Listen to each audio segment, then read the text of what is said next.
7:28, tengo el gusto de recibir a la vicepresidenta electa, congresista electa Mercedes Arauz, a quien agradezco además su presencia porque está saliendo de un proceso viral.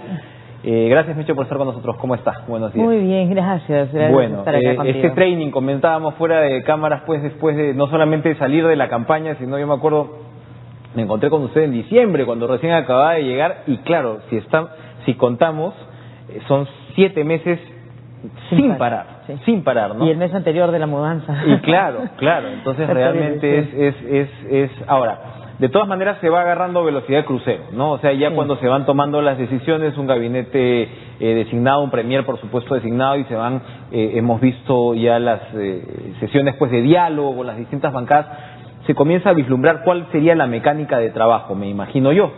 Sí, mira, de hecho creo que ha sido una muy buena elección tener a Fernando, que es una persona muy dialogante, es muy sencilla, práctico y buen comunicador además, así que creo que él nos va a ayudar un poco a establecer los vínculos del Ejecutivo con el Legislativo, y bueno, de hecho los que estamos quedándonos en el Legislativo también vamos a trabajar muy fuerte para que estos vínculos se fortalezcan con todos los miembros de las diferentes bancadas, porque creo que es muy importante entender que el Parlamento es ese espacio de creación de valor, ¿no?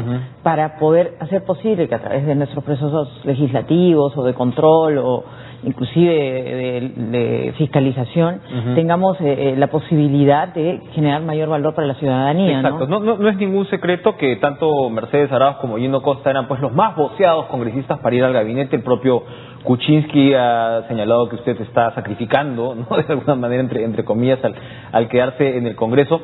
Con Costa también la situación pues tiene su particularidad, dado que él fue pues la cabeza del programa pues de seguridad ciudadana. ¿Cómo va a ser una Mecha Arauz congresista? Es una faceta nueva, claro, o sea, sobre todo acostumbrada, digamos, a puestos en el Ejecutivo por un lado, y por otro con un gran desafío en el Parlamento. ¿Cómo cree que cuando usted dice es este espacio de creación de valor, cómo realmente crearle valor al gobierno en una situación en la cual pues van a estar en minoría? Sí, pero mira, el Parlamento sale de hablar, de conversar, y a través de las conversaciones se generan espacios de posibilidades para el país. Entonces mi función, además, teniendo la experiencia previa que he tenido en el mundo de la política, siendo ministra, en fin, participando en la política además como candidata, está clarísimo que nosotros podemos ponernos a escuchar al otro, así como plantear nuestras propuestas. Esa es la función de todo Parlamento. Entonces creo nosotros, abriendo las posibilidades de esa naturaleza, vamos a generar ese valor que es esperado por nuestra ciudadanía. Nuestra ciudadanía quiere que se reduzcan los problemas de seguridad, quiere que realmente mejore la economía familiar, quiere que no haya corrupción, quiere además que hayan derechos claros, humanos. O sea, por ejemplo, lo que ha pasado hace pocos días con estas señoras que han sido golpeadas y que los jueces les dan dos casos, ¿no?, en el mismo día prácticamente, ¿no? Y que los derechos de las mujeres están totalmente minimizados. O sea, es un atropello realmente a derechos que ya están constitucionales de no discriminación ante las hay ahí efectivamente, hablando de este tema antes de entrar a otros, hay ahí un tema como de falta de sintonía desde el Poder Judicial, ¿no? Es decir, como usted dice, ya hay legislación, hay toda una serie de campañas de sensibilización, hemos avanzado en términos, por ejemplo, de la promulgación de la legislación contra el feminicidio en años recientes, y es como que si no se escucha padre, ¿no? Sí. ¿Cómo hacer desde el gobierno para, sensibilizar es una palabra bien suavecita, ¿no?, para combinar al Poder Judicial, de alguna manera portarse a la altura de las circunstancias? Hay que hacer abogacía, ¿no? Y creo que los ministros y ministras van a tener que trabajar en tener una mirada integral de derechos, de atención a los derechos de nuestros ciudadanos. No solo los ministerios encargados como el Ministerio de la Mujer o quizás el MIS, ¿no?, que tienen más cercanía a los temas de la familia, pero en general. O sea, las diferencias salariales que hay en el Estado entre hombres y mujeres no pueden darse. Tiene que haber una equiparación en ese sentido. Y nosotros tenemos que mostrar con el ejemplo que la igualdad se da. Son temas como esos los que vamos a tratar de trabajar, tanto desde el Ejecutivo y también desde el Parlamento. De repente me escucharon bien el mandato que dio el Legislativo de que no haya feminicidios. Y esos actos que se han mostrado hasta por video, que son evidentes, no pueden ser juzgados pues con la ligereza de que son maltratos leves. O sea, no. O sea, eso muestra una ligereza o hasta un acto de corrupción.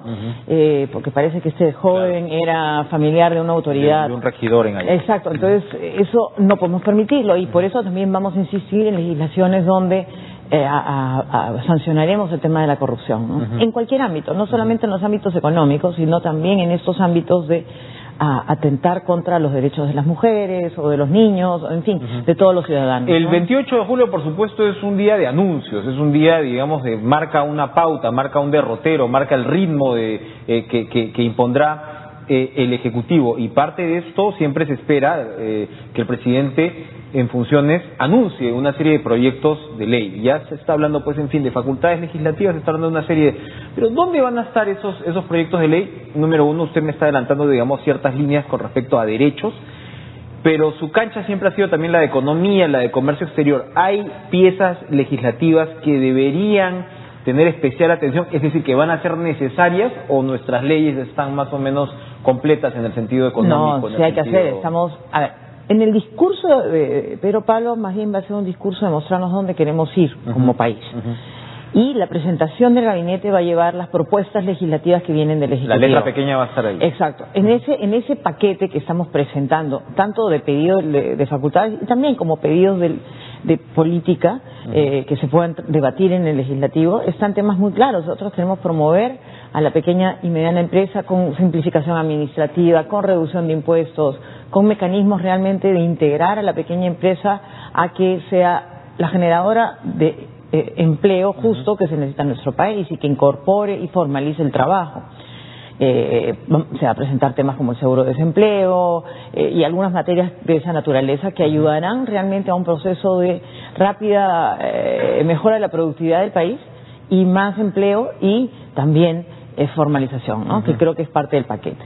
Hoy, también en los temas de seguridad, en términos de seguridad jurídica y seguridad ciudadana, ¿no? Mencioné el tema de los temas de corrupción, son básicos, porque con eso le damos seguridad al ciudadano, de que ninguno se va a ver amenazado o tentado o presionado a tener que hacer un pago o cosas por el estilo. Corrupción estamos hablando sobre todo por el lado de muerte civil, o por ejemplo también estamos hablando ya del aterrizaje de estos casos del Poder Judicial donde hay situaciones... Sí, ahora es muy difícil llegar a la coima, ¿no? O sea, claro, pero hay casos. Yo recuerdo algún amigo mío que grabó un acto de corrupción para mostrar, un ex ministro, que grabó un acto de corrupción y lo mostró al público como diciendo, esta gente no entra, o sea, a nuestro sector, y creo que podemos sancionar abiertamente los actos de corrupción, ¿no? Entonces sí se pueden lograr llegar a las rutas, ¿no? ¿Cómo persuadir al fujimorismo de que la Comisión de Presupuestos se debe quedar en manos del Ejecutivo? Que me imagino es la que más les interesa a ustedes por encima de... Es el espacio de diálogo, ¿no? Vamos a estar en un espacio de diálogo. Muchas de las otras bancadas también apoyan esa moción de que sea presupuesto, la bancada sea parte de la presidencia. Usted ha sido MEF. ¿Por qué presupuesto debe estar en manos del Ejecutivo? El MEF trabaja directamente con un actor de su partido para trabajar la negociación en el proceso mismo de manejo de las decisiones que se toman, porque hay un espacio de decisión importante que se tiene en el Parlamento en la asignación de recursos regionales, en asuntos particulares que se tienen desde las otras bancadas, pero tiene que ser por alguien que conozca el MEF, que ha estado cercano al MEF y que trabaje la relación, claro, ¿no? digamos, en términos de votos, el control lo va a tener igual Fuerza Popular por seguramente, supuesto. Pero estamos hablando de cómo se sienta una agenda, ¿no? Y eso lo haces desde la presidencia de la Comisión. Desde la presidencia de la Comisión, y trabajas y planteas las posibilidades, no es un proceso de autoritarismo, ni mucho menos, es una agenda que se puede dialogar para mostrar dónde están las oportunidades realmente de mejora del gasto, por ejemplo. O como hay parte de lo que estamos planteando en la legislación, estamos ampliando o mejorando la ley de disciplina y transparencia fiscal, entonces eso va a verse reflejado en el proceso del desarrollo del presupuesto, ¿no? ¿Cómo se mejora la ley de disciplina y transparencia? ¿Qué es lo que pasa? Que tenemos que plantearnos un proceso donde tenemos que impulsar un poco más el gasto. Y eso implica un proceso donde puede existir un déficit un poquito mayor al que normalmente teníamos, que era como máximo, que era el 1%. No es que lleguemos a ese máximo, pero plantearnos la posibilidad de llegar a un máximo mayor como una política contracíclica frente al deterioro que ha tenido la economía, ¿no? Ahí hay una diferencia interesante de usted, porque son dos técnicos que cada uno pues tiene lo suyo con respecto a las críticas que ha señalado frente a cómo el MEF se ha estado llevando en los últimos tiempos, sobre todo una disciplina fiscal, ha dicho usted, un poco demasiado exagerada, un poco demasiado agresiva.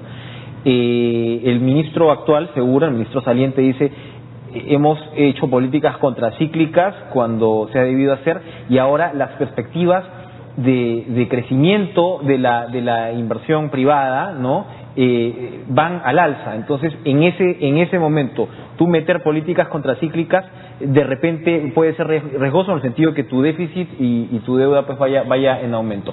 La apuesta de Peronos por el Cambio va por el otro lado. Sí, porque lo que está pasando es que no es real que haya un aumento de la inversión privada. Quizás algunos proyectos comiencen a concretarse, proyectos que se dieron a haber comenzado a concretar en el año 2011, ¿no?, cuando empezaban, proyectos que nosotros, cuando yo era ministra, dejamos listos. O sea, se han demorado mucho en hacer esos proyectos, pero no solamente son los grandes proyectos.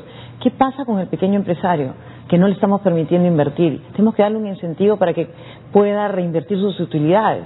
Sí, o sea, si uno tiene una pequeña tienda o un pequeño negocio y se puede mejorar su reinversión de utilidades, sí, se pierde un poquito de ingresos fiscales, pero le damos un impulso por el lado de la demanda, ¿no?, porque está comenzando a invertir y generar con menores costos por el lado de la oferta, a mejorar su gestión y invertir. Y eso es parte del proceso de que impulsamos la economía, no solamente en la gran producción, que solo beneficiaría a algunos, como piensan que es nuestra propuesta, sino realmente beneficiar a la pequeña y mediana empresa, ¿no? ¿Cómo interpretamos en esa línea entonces las declaraciones del próximo ministro de Economía, Alfredo Torne, en el sentido de decir, bueno, la situación económica es delicada, no podemos ser bruscos en nuestras propuestas, incluso las propuestas pues de reducción tributaria, entiendo yo, que había tenido Peronos por el Cambio? ¿Cómo va a modificar esto sobre la marcha? En la propuesta de disminución de impuestos nosotros tenemos también condiciones, o sea, basta que haya no aumentos drásticos tampoco del déficit fiscal. No somos irresponsables, sino de sostener un déficit fiscal pequeño y que se vaya reduciendo a lo largo del tiempo, ¿no?, a lo largo de los próximos 2 o 3 años.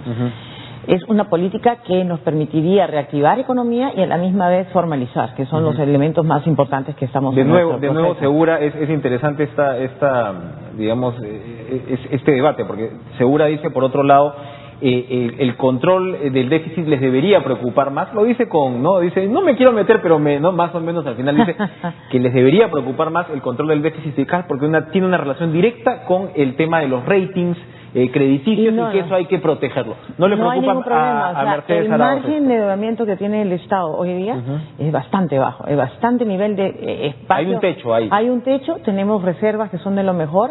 O sea, sin usar nuestras reservas podemos llegar a un margen de endeudamiento pequeño, 2 puntos más, 1 punto más. No es necesario incrementar demasiado. Pero yo no creo que estemos reactivando la economía cuando todo el país está realmente atado en manos. Hemos estado con los gobiernos regionales y los gobernadores regionales y también con los alcaldes, ¿no? Todos atados de manos sin poder gastar. ¿Atados de manos por qué? Porque por un lado, el SNIP les está cargando. Porque el SNIP está aprobando los proyectos, sí, pero, según tenemos entendido. Pero no les tienen autorizaciones de gasto. Pero no cae la plata. No cae la plata. Pregúntele a la gente de Cajamarca cómo no le han hecho transferencias para poder ejecutar gastos que estaban aprobados, ¿no?, digamos. Y se ha disminuido, por ejemplo, el gasto, vamos a temas más concretos, al SIS, que es el sistema de aseguramiento que tenemos para los más necesitados. Se les ha disminuido el presupuesto de manera drástica, y 1 y 2 veces. O sea, sí hay problemas reales ahora que estamos viendo la transferencia. Otra vez lo que se señala desde el MEF, dicen, por ejemplo, en el caso del SIS, tú tienes aproximadamente 7 millones de asegurados que ya no son pobres, que pueden estar dentro de la vulnerabilidad, qué sé yo, pero ellos dicen, se tiene que explorar mecanismos de pago o de copago. Eso sería posible, es decir, que quien pueda pagar un sistema lo de haga. aseguramiento más sano. O sea, definitivamente no es solamente una transferencia monetaria, es un tema de un programa de seguro universal que nos importa llegar eventualmente en algún momento a un aseguramiento que cubra toda la población. Puede haber mecanismos en el SIS. De hecho, existían mecanismos para tener la parte del copago, no es novedad, eso ya existía en el 2010 cuando yo estaba ministra, o sea que sí hay elementos que se puede trabajar, pero sí es verdad que tenemos que revisar todo el modelo del sistema de aseguramiento que tenemos, partiendo desde salud, el mismo sistema que tiene el SIS, Y vamos a ver, sanidad policial militar, tener un sistema que realmente proteja al ciudadano en todas sus formas, ¿no? Otro punto interesante son también las críticas que usted viene haciendo, que son compartidas por supuesto por muchos sectores, con respecto a lo que sería la paralización de las inversiones. Otra vez, ¿no? Desde el gobierno saliente lo que ellos dicen es: ojo que aquí también hay una presión muy grande de los concesionarios, de los licitadores, por cambiar términos de contratos. Entonces, a la hora que se habla de destrabar, no puede ser sencillamente alterar condiciones de contratos con las cuales pues ellos se las lleven fácil, porque hablamos de las interferencias. No, es ¿cuántas adendas han firmado ellos? Preguntémonos, ¿no? O sea, es cierto que han hecho modelos de contratos que no corresponden a la realidad, o sea, que no le daban responsabilidad. O sea, el problema estaba en el origen, en el contrato original, sí, que de alguna manera hacía inviable su ejecución. Exacto. Entonces hay que revisar, hay cosas que obviamente no son ¿Cuáles son viables, de los megaproyectos, cuáles son las inversiones donde más problemas han O sea, por ejemplo, hay problemas en Majesiguas que vienen de origen de cómo se ha hecho la concesión, probablemente sí hay que trabajarlo porque no se le termina de trabajar. O temas donde el gobierno no se ha comprometido en terminar la expropiación de terrenos que eran necesarios para una carretera, ¿no? En la carretera del sur, por ejemplo.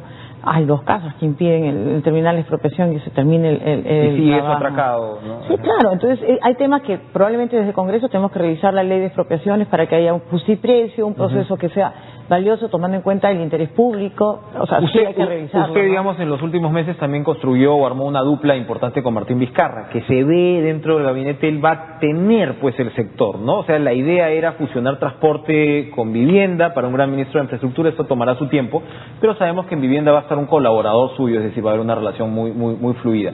¿Cómo van a jugar en pared ahí? Porque a la hora de desatracar o destrabar la famosa palabrita de ahora, ¿no? Estamos hablando de esto, ¿no? Sí, además tenemos otra persona más que trabaja con nosotros, que ha sido una persona importante en el liderazgo para el proceso de transferencia, que es Fiorella Molineri, que es la persona que ha hecho el trabajo de identificar todas las trabas burocráticas que hay en muchos proyectos. Así que es una persona que trabajará con nosotros muy fuertemente. Y somos un team, definitivamente somos un equipo. Acá nosotros no dejamos de ser equipo y tenemos un líder, que es Pedro Pablo, que nos ha hecho trabajar desde el principio y nos sigue haciendo trabajar. Ahora, por ejemplo, el día domingo nos reunimos con los ministros, al día siguiente, a las 8 de la mañana, ya estábamos trabajando el grupo de transferencia con los ministros y hemos estado trabajando toda la mañana para identificar estos problemas, ¿no? De sobregasto, que sí, o sea, nos dicen que nosotros no podemos aumentar el gasto, pero han contratado personal cash hasta diciembre, han hecho compras y adquisiciones y cambios de ROF y de MOF y de cosas que son instrumentos de gestión de los ministerios. ¿Todos esos números serán públicos, digamos? Sí, nos han dado la información, o sea, nos han dado toda la información y estoy haciendo una recopilación, pero han comenzado a hacer más gasto. Antes había una norma que limitaba el gasto hasta el 60% de lo que podía ser un gobierno saliente. Se han pasado el 60% hace rato. Entonces sí, están dejándonos una situación un poquito difícil financieramente y yo desordenada, creo que desordenada. Sí.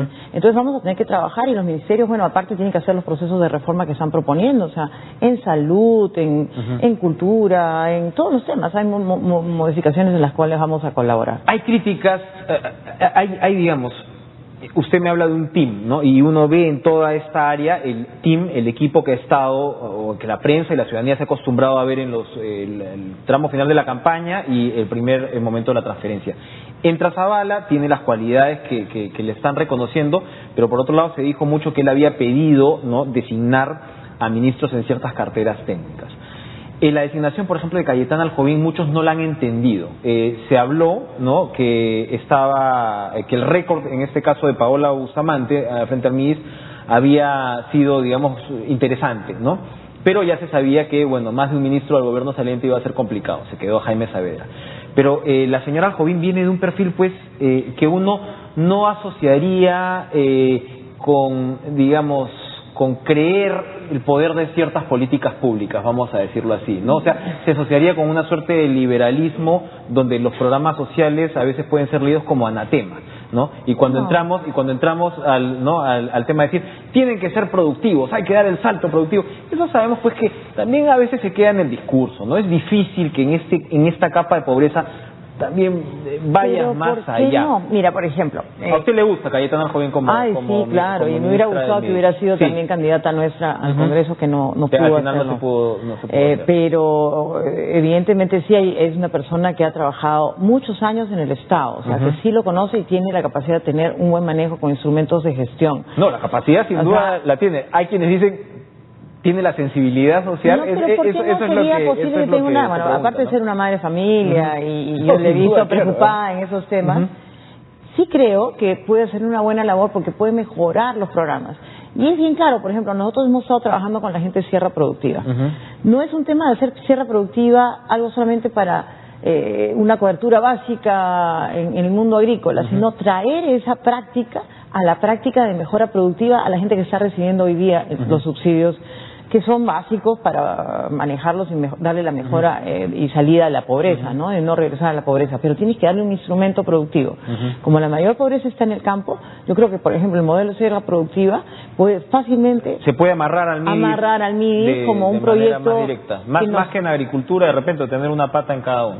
Sí, más que en agricultura, porque hay un paso de ayuda técnica, pero el modelo tiene un modelo de gestión que pasa por la gente más pobre, ¿no? Entonces es un modelo de gestión que podría ayudarlos a salir de estos temas. El tema de inclusión financiera de la gente más pobre, fácilmente lo puedes traer a ese espacio, que nuestro sistema financiero en algunos casos ha comenzado a innovar, ¿no?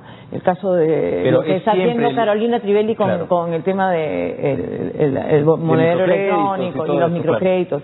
Pero tienes que darle capacidades productivas para que comiencen a acceder a este crédito y darle la salida, y no que permanentemente tengan que depender. Hablamos de un MIDIS entonces con más capacidades por ese lado. Exacto. No se limite probablemente al tema de transferencias económicas o de programas porque son sociales importantes las transferencias condicionadas, pero cuando tú pasas o abandonas estas transferencias, la gente puede fácilmente volver a la pobreza. Entonces tienes que darle un paso más a que pueda incluirse. Hay muchos estudios del BID, precisamente, donde usted viene a trabajar, que defienden el tema de las transferencias, ¿no? Sí, bueno, han sido controversiales en su momento, pero... A ver, digamos, Santiago Levy, que fue el creador de este modelo de transferencias condicionadas, que es el modelo Juntos, es el más crítico hoy día de estos modelos donde se quedan permanentes en eso, ¿no? Y no quiere aumentarle cosas, pero sí quiere generarle un espacio de crecimiento a la población, porque si no la pobreza se queda permanente, ¿no? Diversificación productiva es otro tema que me llama la atención, porque, digamos, usted ha denunciado las críticas a cómo el gobierno saliente está dejando la situación, lo cual está muy bien, y hay 2 o 3 áreas donde sí había cierto consenso. Uno era programas sociales, otro educación, ya sabemos la permanencia de Saavedra, y el tema de diversificación. Gessi le imprimió pues un ritmo a una cartera que por lo general no tenía pues mayor nivel político, muchas veces que era muy amarrada con los intereses de los pesqueros, no siempre, en fin, una cartera importante, pero de otro perfil. La designación de Bruno Yufra, ¿qué significa ahí? Que es sobre todo un hombre identificado de repente con lo que sería el impulso de las pymes que estábamos comentando antes, pero ¿se le va a perder oxígeno la política de diversificación? No, mira, el tema de la política de diversificación productiva, a la cual yo también me adhiero, como se ha ido desempeñando, es creación de mesas de trabajo. Eso es un espacio bien interesante y válido. Con el sector privado, donde el sector privado establece pues pero no ha pasado a ejecución. No tiene métodos de medición de impacto de lo que está haciendo. Solo el tema de las CITES. Hay creación de un montón de CITES, pero son 4 CITES, que son las que siempre se hicieron, que siguen funcionando. Las otras no tienen instrumentos de medir su impacto o sus posibilidades, son todavía cascos. Entonces nosotros vamos a tener que reforzar esa política para que realmente las pequeñas empresas puedan tener los beneficios de la innovación tecnológica que se pueden hacer en ¿Y Yufra es la persona capacitada, creo? Yo creo que sí, tiene mucha experiencia en la asesoría de la pequeña y microempresa y tiene la experiencia de manejar buenos instrumentos de gestión. Ese es un tema que también es importante, no solamente público, sino que entienda el sector privado en su mirada estratégica, el sector privado, como digo, de la pequeña y mediana empresa. Obviamente tiene que trabajar con el sector pesquero, tiene que, por ejemplo, desarrollarse claramente el modelo de los desembarcaderos artesanales para apoyar al pequeño productor artesanal en la pesca. Tiene que balancearse los intereses de la gran pesquería de consumo humano indirecto, o sea, la anchoveta, con el desarrollo de una pesquería mediana y pequeña que está ligada sobre todo al consumo humano directo, ¿no? Que debería ser la apuesta pues al mediano y largo plazo. Exacto, todavía no podemos salir de la harina de pescado y poder trabajar mucho más y una industrialización, ¿no? O sea, todo el tema del desarrollo del aceite de pescado para tener los contenidos de omega, una industrialización que no sea muy concentrada solamente, sino que se dé la posibilidad al pequeño productor, al pequeño sector pesquero artesanal, ¿no? Volviendo, para ir terminando, volviendo a aguas más movidas, más picadas, ¿por qué el fujimorismo le tiene tan poco cariño a Meche Arauz? ¿Cuál es está estableciendo ya puentes? ¿Tiene amigos en el fujimorismo? Algunos sí, y espero volver a conversar. Si se puede saber. Bueno, he conocido a varios de ellos a lo largo de mi vida profesional y está desde Octavio Salazar, con el que tengo una buena relación de trabajo porque él era ministro en mi época, hasta Cecilia Chacón, con la cual trabajé muchas agendas en el ámbito de turismo. Cuando ella era congresista, yo era ministra. La señora Luz Salgado es una señora muy amable. Yo le reconozco que hasta en el día del debate, que fue muy doloroso estos ataques que hubieron de ambos lados, ella fue la primera en saludarme, darme la mano, la única. O sea, creo que fue un gesto al cual yo aprecio y creo que puedo conversar con una persona como ella. Hemos estado en varios espacios de pequeños talleres que hemos tenido en las últimas semanas que han hecho universidades o centros de apoyo al sector político, y en las conversaciones coincidimos en muchos temas, así que creo que hay espacios para conversar, ¿no? Otra vez. Para terminar entonces, desde sectores del fujimorismo se viene planteando otra vez, repetidamente, es un tema que siempre vuelve, la posibilidad de el indulto, la mejora de situaciones de reclusión, el arresto domiciliario de Alberto Fujimori. ¿Se ha conversado seriamente ya dentro de Peruanos por el Cambio? Porque esa también es una decisión... sin duda es una decisión presidencial, pero va a operarse o ventilarse de alguna manera en los foros parlamentarios o tras bambalinas, ¿no? Sí, y bueno, pero Pablo se ve bien claro, si hubiera una legislación que viene del Congreso que pide un manejo bien, que creo que también se lo merece mucho adulto mayor, con condiciones de salud complicadas, que implica un arresto domiciliario, nosotros como partido apoyaríamos esa moción y luego eso el presidente también. Indulto no se ha dicho. No, el indulto no se ha planteado de esa manera y creo que hay que considerar sus características particulares de muchas personas, adultos mayores que están en la cárcel en esas condiciones y que habrá que mirarlo con cuidado, ¿no? Perfecto. Mercedes Arauz nos ha acompañado a hacer un interesante recorrido de dónde está la situación económica, política también del país y seguramente pues en los próximos días habrá todavía más claridad. Gracias, Muchísimas gracias por acompañarnos esta mañana.